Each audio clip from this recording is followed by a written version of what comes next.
Across the country, state legislatures are aggressively moving to restrict or completely ban personal smartphones in K-12 classrooms. Lawmakers have strong scientific backing for this push.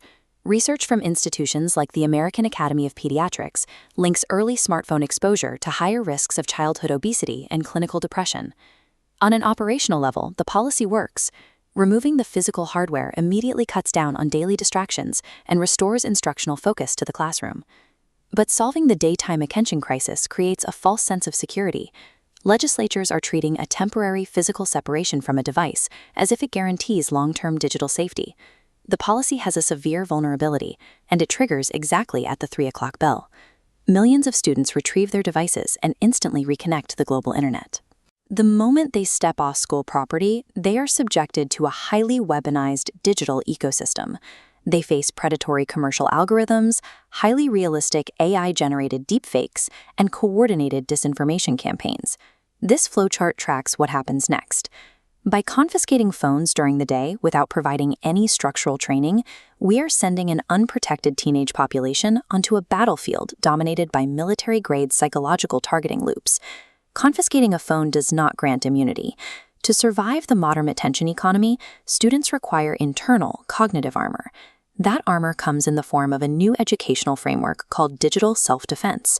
Instead of telling students what to think, this curriculum acts as a cognitive antivirus, strictly teaching them the mechanics of how digital systems manipulate human psychology. This diagram illustrates the first pillar, data and algorithmic hygiene.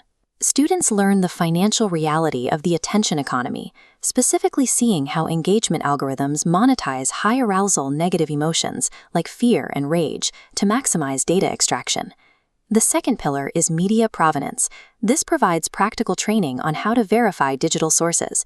Students learn exactly how to identify synthetic or AI-altered media and cross-reference claims using cryptographic authentication. The final pillar is cognitive fraud defense. Using a method called prebunking, students log into gamified simulators and act as corporate saboteurs, intentionally manufacturing fake viral outrage against a rival company.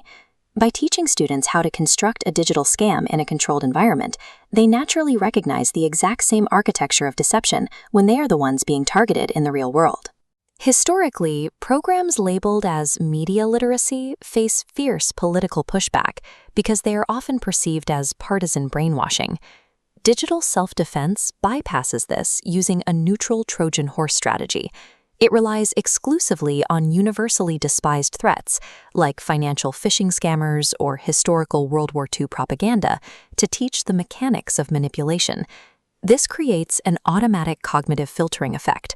Once a student learns to identify a logical fallacy in a corporate advertisement, their brain naturally flags that exact same fallacy when a modern political campaign uses it. Rebranding civic education as anti-manipulation self-defense neutralizes political resistance. Across the political spectrum, voters universally value personal independence and protection from external exploitation. Even the best educational frameworks fail if they ignore logistics. School districts are severely understaffed, budgets are tight, and daily schedules are already overcrowded. The operational workaround is to avoid creating a new standalone class.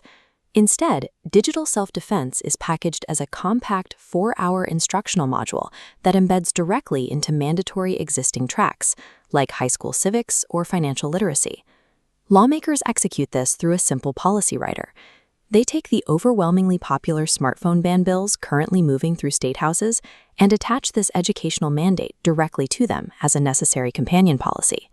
By utilizing open-source curriculum clearinghouses and piggybacking on existing bell schedules, state legislatures can deploy comprehensive cognitive security upgrades with near-zero fiscal overhead. We can see this framework succeeding right now in two deeply opposed political environments.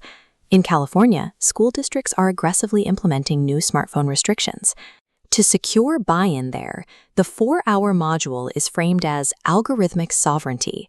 This messaging perfectly aligns with the state's dominant priorities around tech accountability and youth mental health. Concurrently, in Georgia, lawmakers are expanding their own device bans. There, the identical curriculum is passed as anti-fraud and cyber hygiene, aligning seamlessly with their focus on workforce readiness and national security. We cannot keep students off the digital battlefield forever. By matching the framing of these cognitive protections to local political values, we ensure every student in the nation receives the mental armor required to survive.